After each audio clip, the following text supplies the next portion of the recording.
Well, welcome everyone to today's webinar. It's great to have you here. Subcontractors are a critical extension of your company's brand and often just, uh, often more of an extension of your brand than sometimes your own team members. Oftentimes, subcontractors are the ones that actually deliver a lot of the hands on services that are involved in actually delivering the project to the customer. So, how do you integrate subcontractors into your organization while still maintaining their own independence? How do you appropriately give subcontractors access to your systems and your resources and access to plans in a way that works well with their independence and your independence? How do you build lasting relationships and win-wins? How do you navigate cultural differences and language differences? We all know that those are some of the challenges associated with subcontracting. And the top performers in the restoration industry are the project managers that learn how to succeed through subcontractors.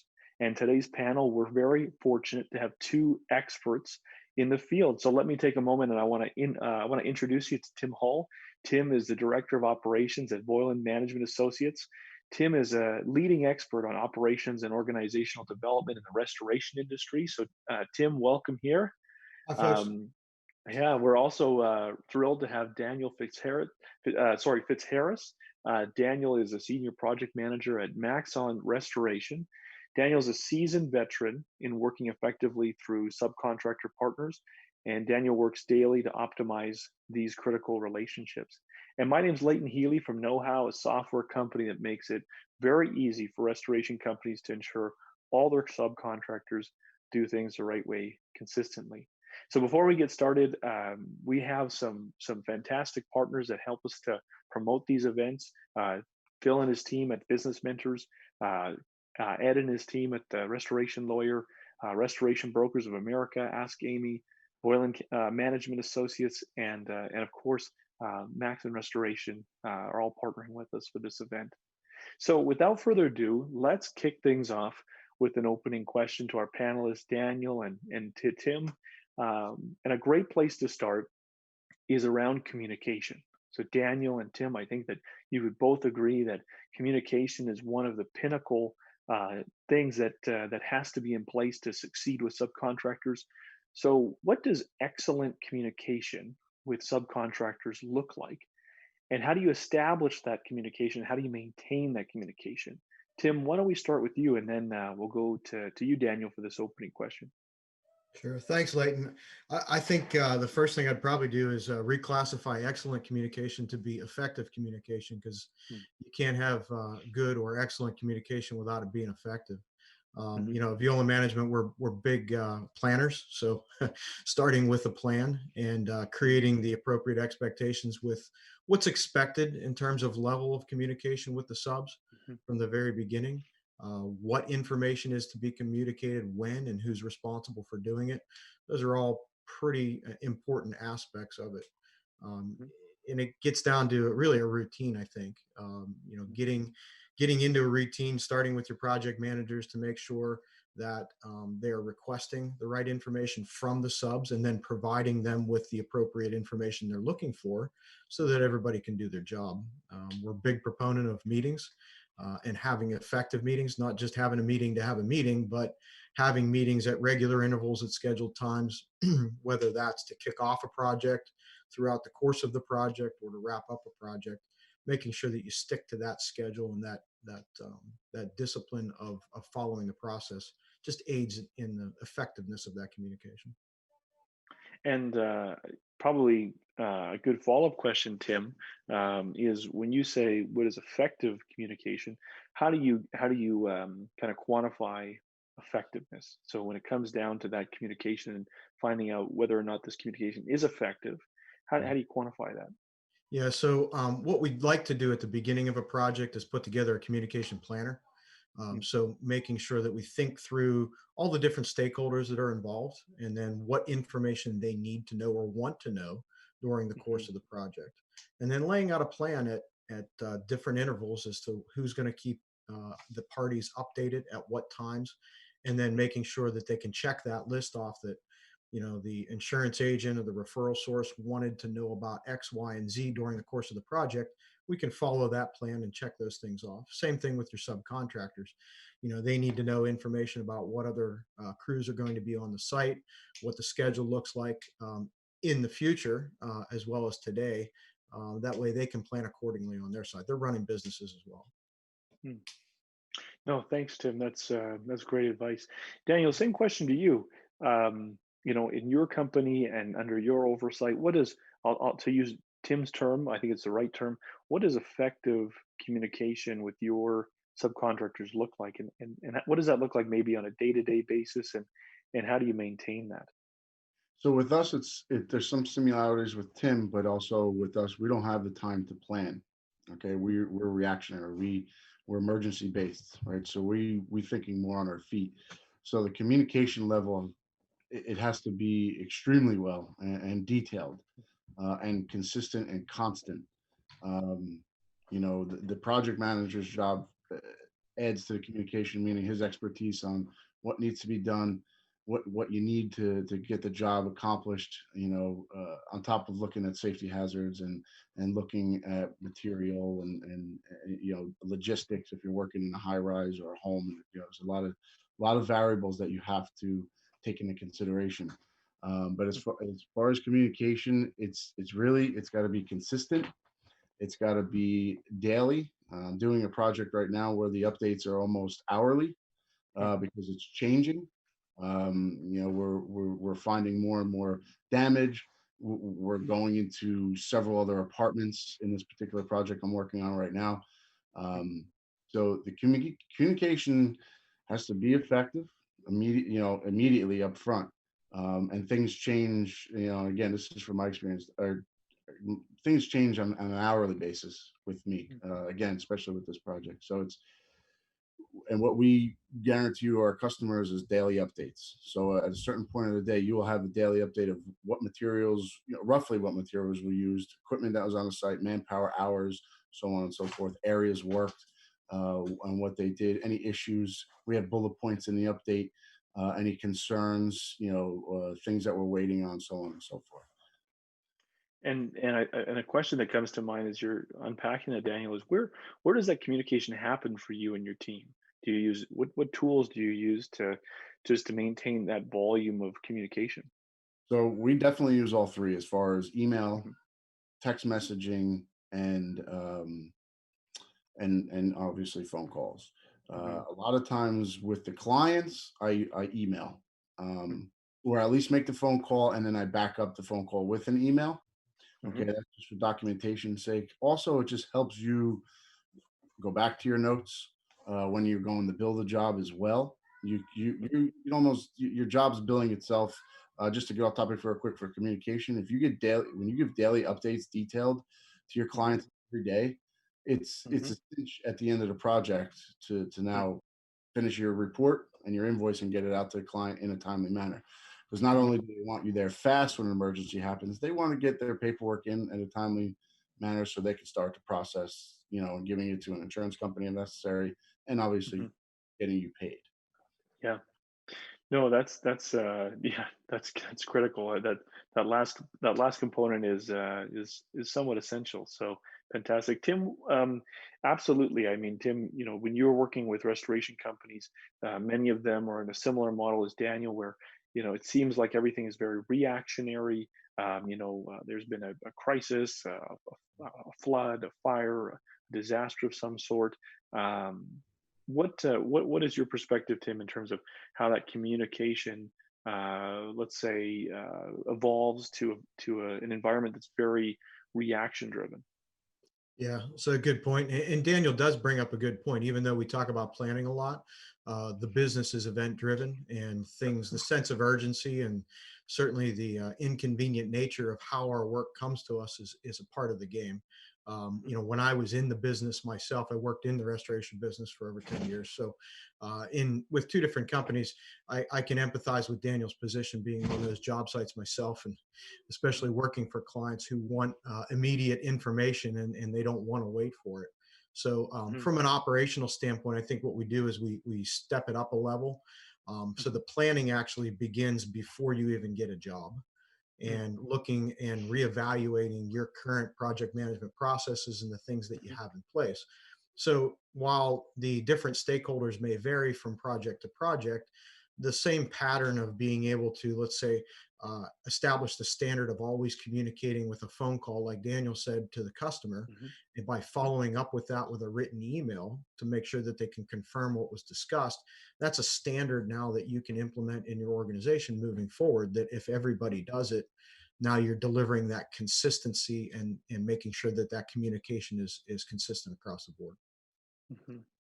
No, that's great, guys. Great advice, and I think that's a great opportunity for us to shift to our next question, which is, many people that are going to be participating today are in a position where they've got to decide, how. Okay, now we're kind of, things are easing a little bit on COVID. It's time to start growing again, start thinking about hitting those 2020 goals.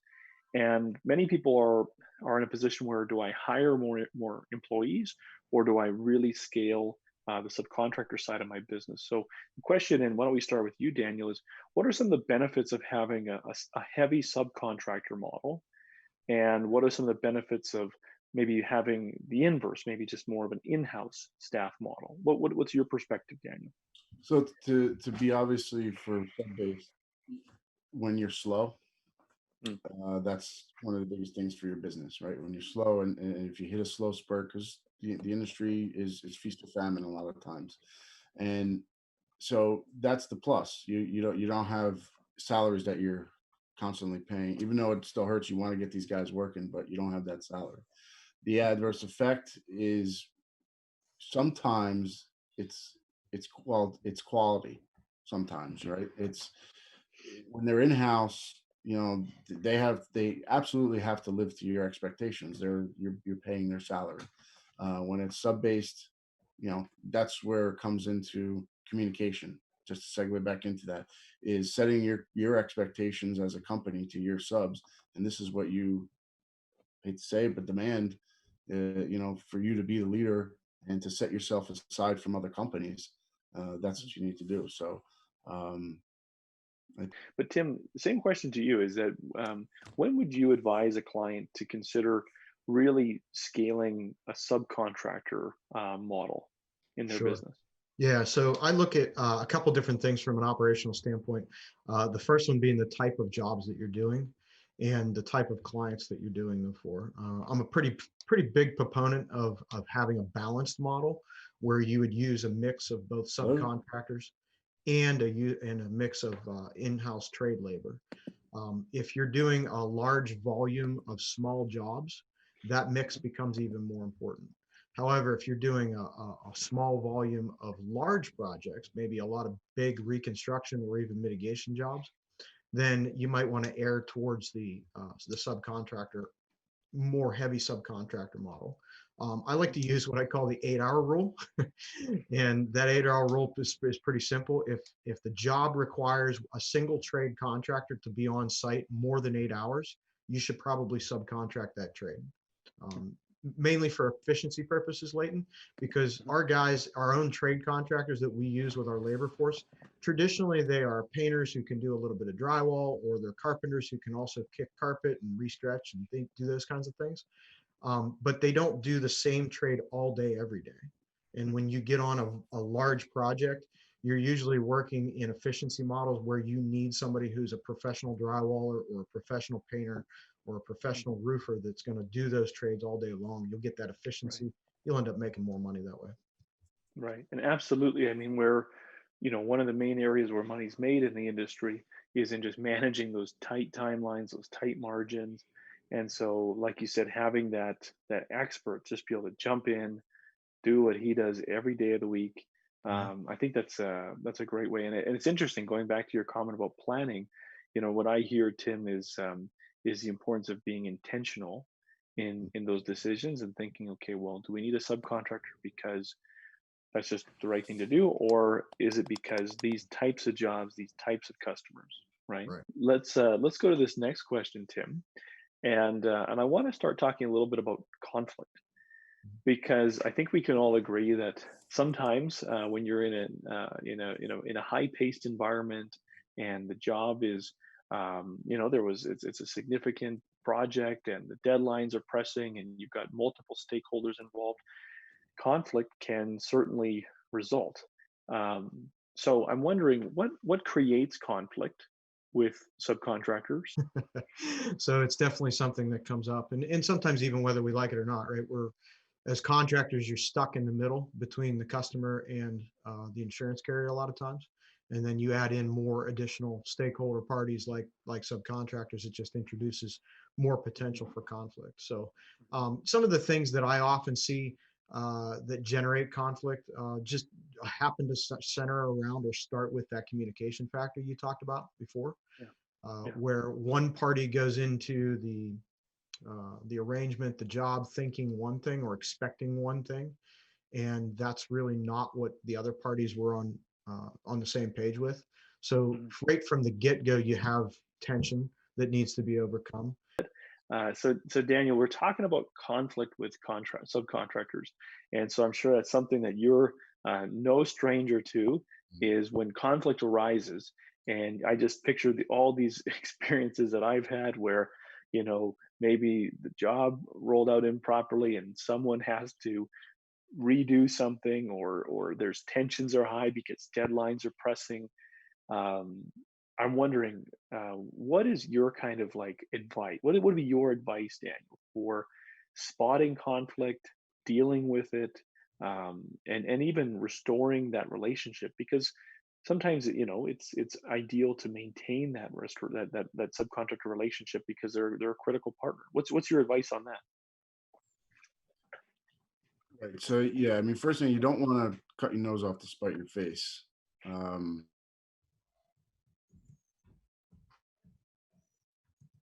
that said,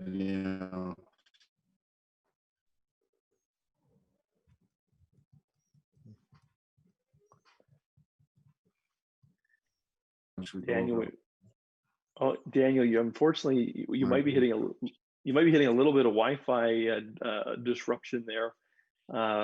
It just broke up on me. Are you back? And I don't know why. I've never had the issue.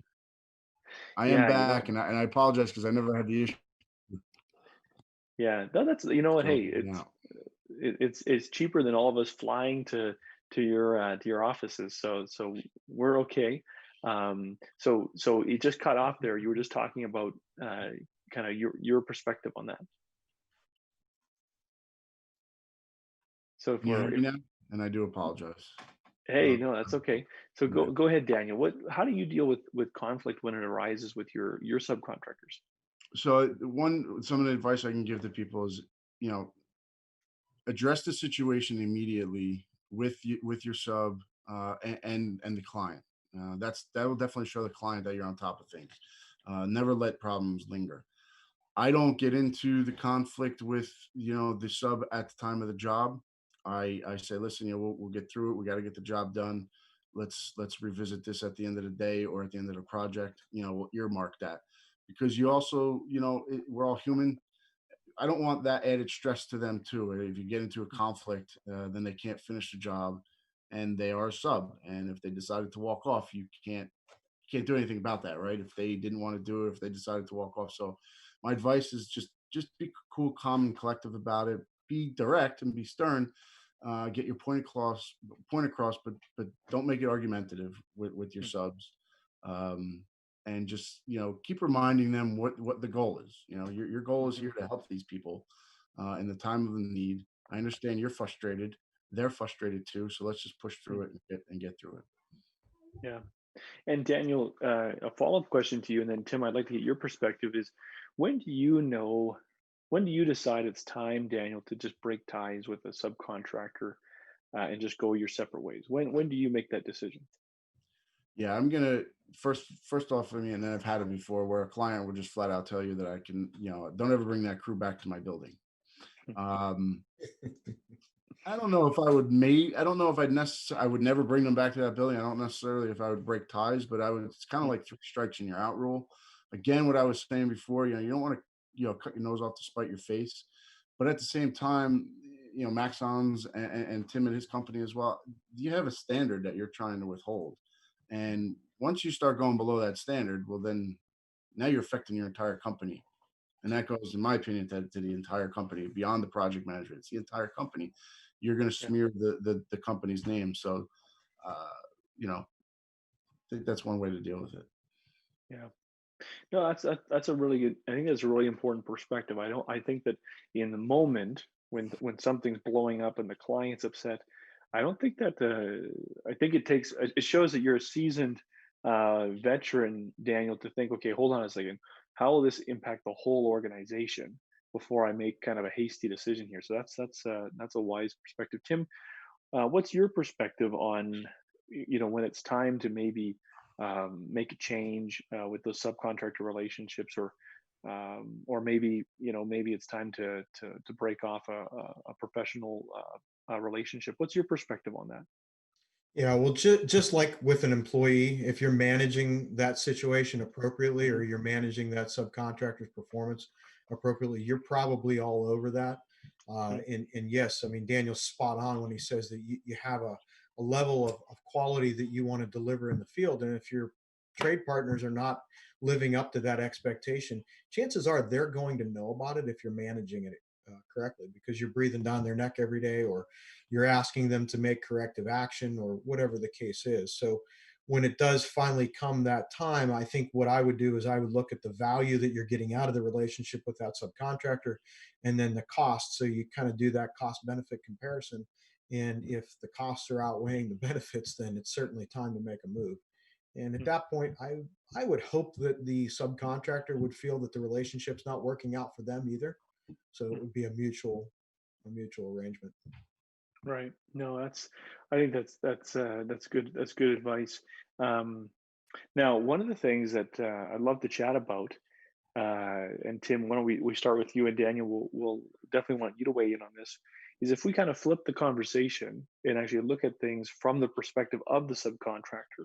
So if we were to kind of put ourselves in the shoes of a subcontractor, um, and just think about their world, Tim, what are some of the common complaints that a Mhm. subcontractor probably has for the actual company that they're contracting off of? Oftentimes, getting a better sense of what their challenges are help us to better, strengthen those relationships. What upsets a subcontractor? What are the things that kind of, drive them up the wall? Yeah. Well, I spent most of my career in the operations side of the business. So Mhm.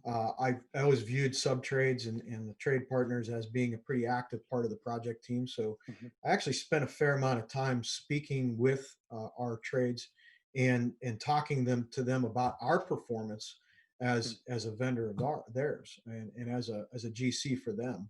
So the feedback over the years, the obvious one is payment. I don't think you can't pay subcontractors too fast. Even when you tell them one thing, they probably hear something different. But Yeah. it seems like you've got that endless stream of them standing outside your door, waiting for a check.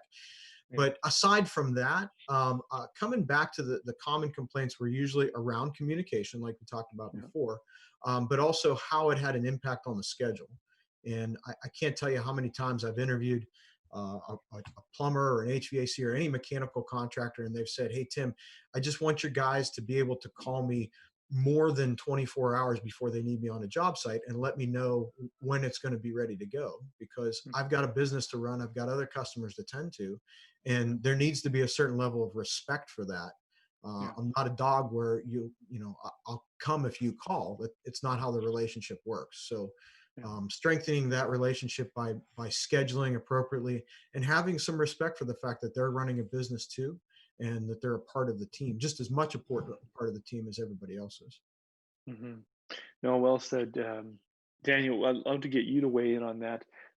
When you spend time talking to your contractors, the subs that work with you, and they bring up a beef that they have, what are some of the common themes, like some of the common pain points, and maybe how do you work through those with them?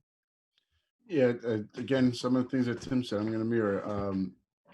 The one of the biggest is you got to really realize they are running a company of their own too. So you want to be respectful of them, at the same time deliver exemplary service to your client by using them. Mhm. Um, I think again, it's going to always go back to communication with me. because that's what we Yeah. pride ourselves at Maxons with, and what, our clients, and giving daily updates. Yeah. Um, that's really what it comes down to there, and just money. They a lot, getting paid, which, I'm not doing a comparison, but I know we are strict on how many days we pay our subs. Um, so that's a complaint that I hear about other companies, Yeah. payment, time frames. But I don't have that as much because, again, we're emergency based. We're pretty Yeah. much, I've sent guys from one job to another, 3 jobs in a day, if they're small enough, so we're constantly running and gunning, is our phrase that we like to say. And, and I would say the biggest is amount of money they're getting paid.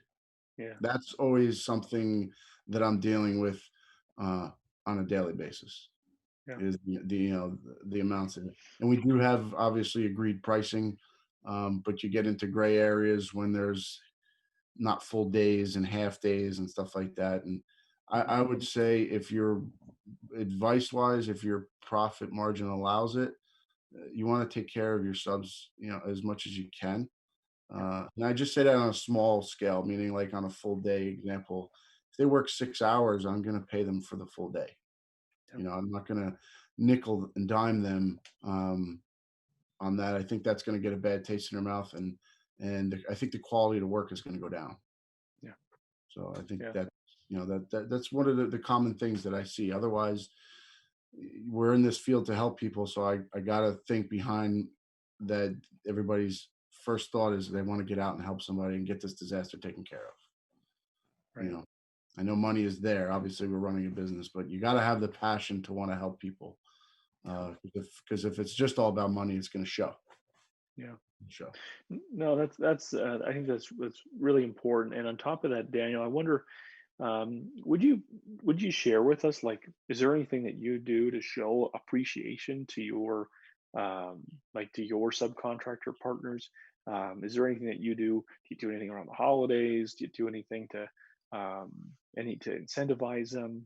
Um, It's funny you say that. So me personally, I try to meet with the crews, if time permits. Um, usually it's they want to take you out to lunch because they want your business, but I try to just show them that I appreciate them, and I try to take them out to lunch. That's one step. But what we are actually working on at Maxons is an incentive program right now. I don't have many details because it's a work in progress. We have a team in the company that's working on that. mhm, I'm part of that team, so we are actually doing that. mm, And that was kind of a start for me and another project manager. That mhm, these are the guys that are going out in the middle of the night. We may not necessarily always be there, but we're on the phone, and they're the mhm. face of the company, and I want them to know that I appreciate them. So we Yeah. are actually making an incentive program. We're diving into that. Yeah. Tim, that's great, Daniel. I'd love to hear how that rolls out and how that develops. Tim, you work with a lot of restoration organizations, lots of restoration companies. Have you heard of any incentive programs or anything that they do strategically to strengthen those relationships with their subcontractors? Yeah, so a lot of times what we hear, and not to come at it just from the restoration side, but as a consultancy, we employ contractors ourselves. So Yep.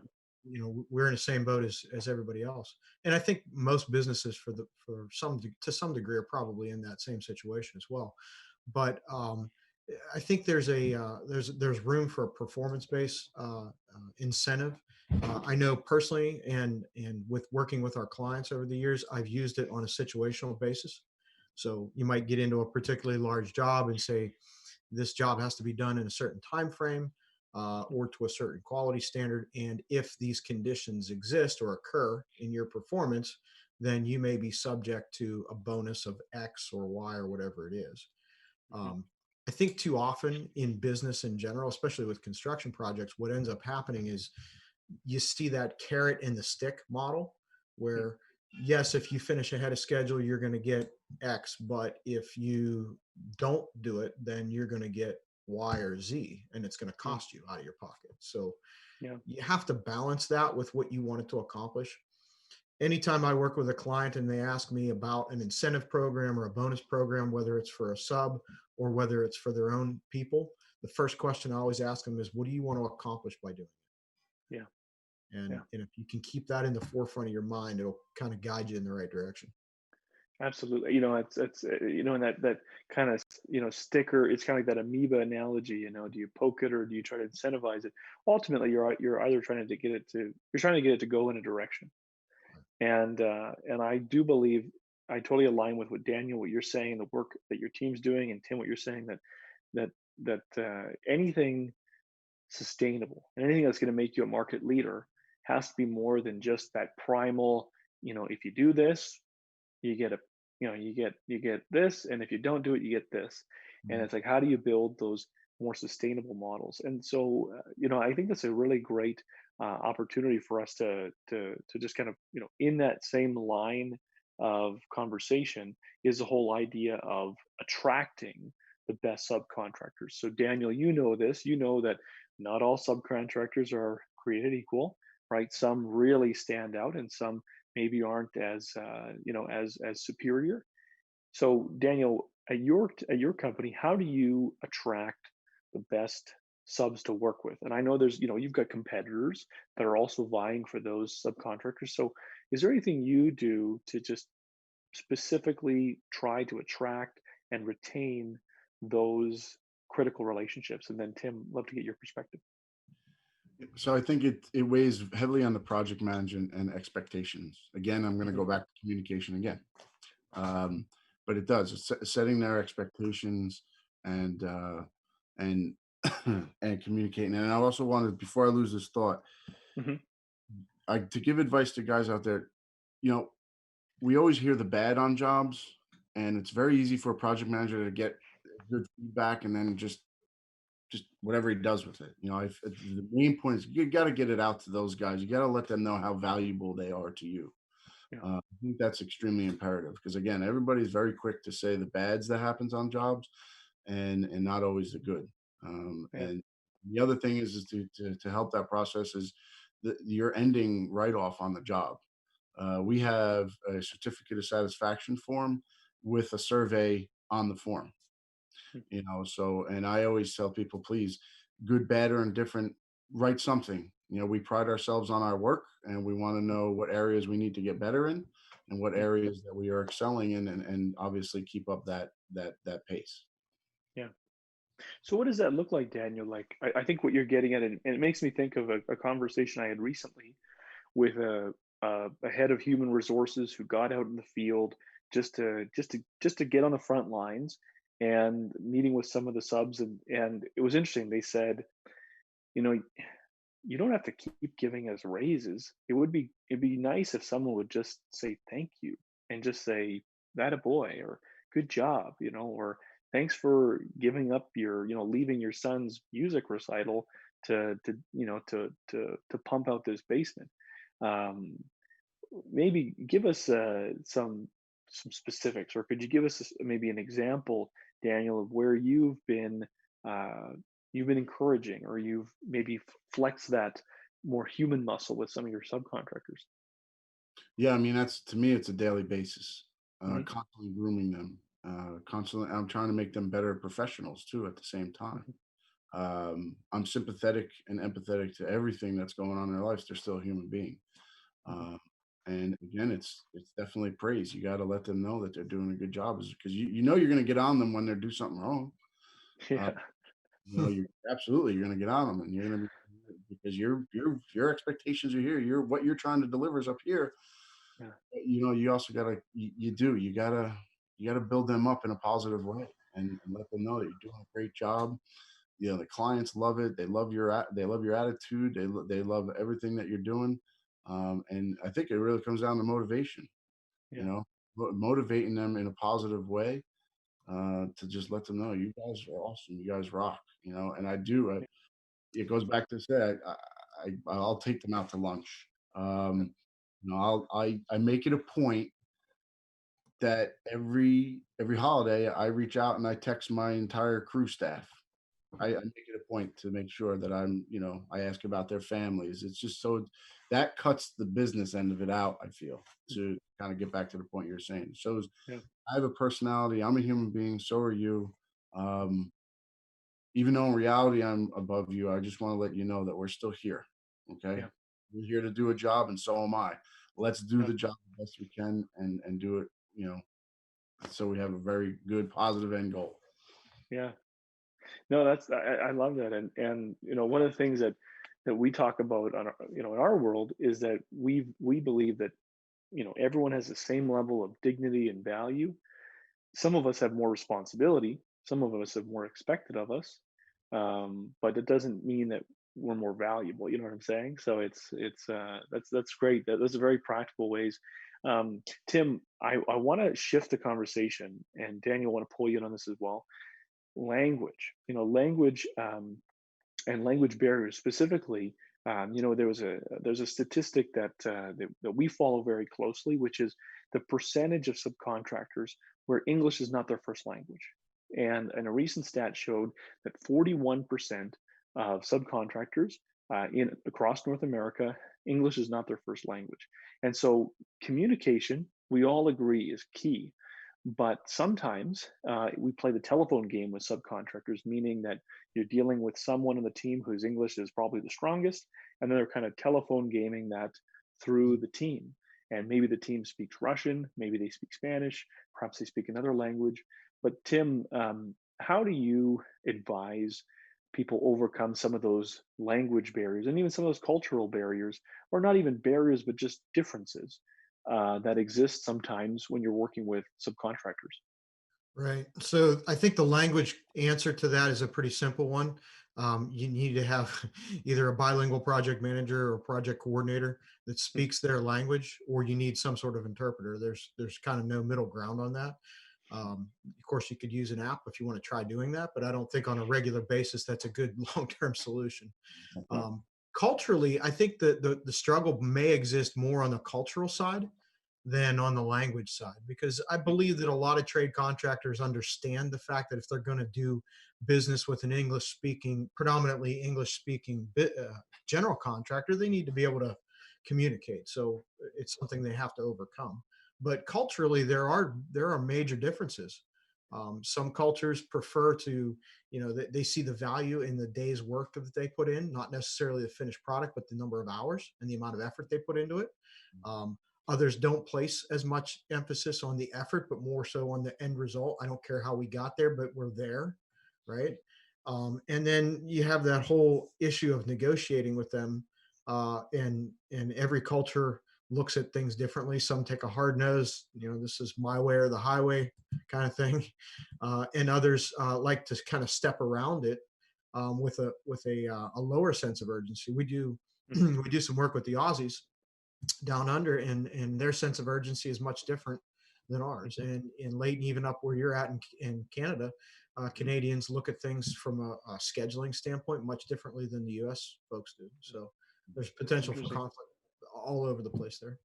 Yeah, no, I can imagine, and I think that awareness is challenging. It's challenging because it's interesting because Danny, I want to get your perspective, but when you're in a very stressful situation, you know, um, I think back to like kind of biology 101 and whatnot, and our brain shuts off our smart, wise decision making prefrontal cortex, and we kind of go into this fight or flight mode. When we're in their fight or flight mode, we don't always think about, what are the cultural differences here before I deal with this obstacle. Daniel, I mean, you live in a part of the country where there's a multitude of cultures, a multitude of languages spoken on the east side there. How do you approach that? Just some of the challenges associated with working through cultures and different languages as you partner with those subcontractors. The main way that that we're handling it is back to what Tim said. We have a crew chief that has to it's a requirement. He has to be fluent in English and be able to articulate any aspect of the job to anybody. If we I always say you can answer technical questions while you're on site. Anything else, obviously, send it to the project manager. Yeah. You definitely want to have a bottleneck on communication. with any language, right? You want to just, it's got to be a filter. The other way is myself. I'm going to start learning certain languages that what are more that I deal with that are predominant in our area, just so I can have a leg up on communicating with more of the staff. You know, there are some that are strictly, you know, or their English is very bad. I want to be able to, direct them too. You know, I feel lost sometimes, even though my crew chief is there and the team is standing there and he can articulate that to them. I want to be able to, I want to just be more comfortable in myself to be able to direct them. You know, so those are the two things: is you got to have, you know, somebody that's very fluent in English, and I think to the other flip side of it is try to learn the whatever language you're dealing with the most. Try to learn the basics of it, Yeah. so you know, so we can communicate better. Yeah. No, that's, I was talking to a restorer, and he said what he does. I thought it was kind of interesting, is that he said, okay, there's about 3 languages that we deal with through our subcontractor partners, and what I did is there's about 8 phrases. You know, there's like good morning, there's have a good night, Mhm. that looks great. You know, in all those basic phrases, and he said I just kind of created a little cheat sheet, you know, with all of that. And he said, and man, when I walk up to that gentleman who only speaks Russian, or you know, or perhaps his first language is a language that's different than mine, and I, even in my broken accent, I say, hey, have a great day, or nice work today, they just look at me and they smile and they're like, you know, and they say all these things that I don't understand, but then I say thank you, and it really goes a long way. Tim, have you seen anything that any of your clients have done to maybe just practically navigate language differences and cultural differences? Like, for Yeah, example, I sort of cut you off, but I think about even like holidays. Like, even holidays are different. Like, some groups have observed different traditions. sure. Yeah, respect for the culture, I think, is what it really comes back to. And Hmm. you know, the language thing is one thing, and I think where, you know, what Daniel is alluding to is if you deal with these people all the time, it's your profession, it's their profession, and as a contractor, you need to take the high road and take the attempt to learn something about them, right? Whether it's the holidays that they observe or the language that they speak, it all comes back to the relationship that you build with Hmm. them. Hmm. Now, the technical side of communicating and being able to transfer information from one party to another, when you look at it in its rudimentary form, that's, you need to hone in on that as closely as you can. So whether you need to use an interpreter or it's a requirement, like Daniel said, to have a crew chief or a Hmm. project manager on their side that speaks fluent English, somebody has to translate that information, so that it's crystal clear. Yeah. If there's room for interpretation there, then you're going to end up with a poor work quality. Yeah. That's well said. One of the things I'd love for us to chat about, and I realize we're coming up on time here, so we probably have time for a couple more questions. But in my experience, I remember one company I played a role in growing. It was a home improvement company. We grew very rapidly, hundreds of locations, and in brand consistency, and making sure that, you know, so to speak, the French fries taste the same over there as they do over there, was sometimes challenging when we were working through a layer of a subcontractor, because you know they need to in many ways maintain the experience that we offer.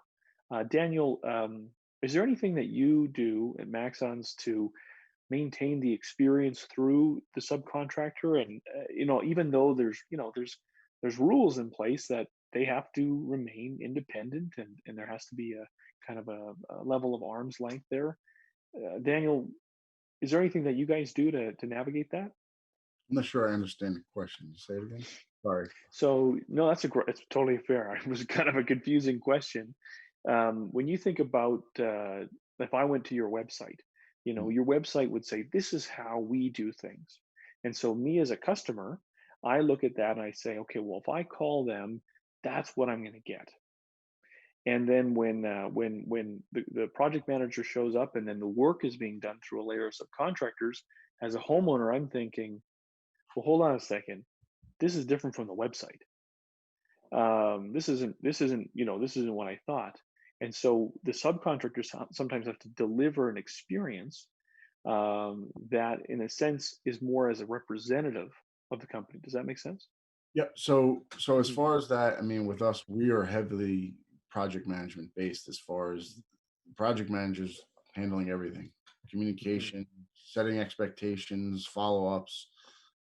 So I mean, the crew is really is there to do a job, and I always tell them that. I always hate to say that to them because I do say it to the crews once in a while because there sometimes they get into areas they'll start talking about maybe the policy. I don't even talk about insurance policies. They, sometimes, and you got to streamline it again and say, you're there to do one job, technical questions. That's fine. What are you doing that for? Why are you cutting it? You go to schools and you're certified for that.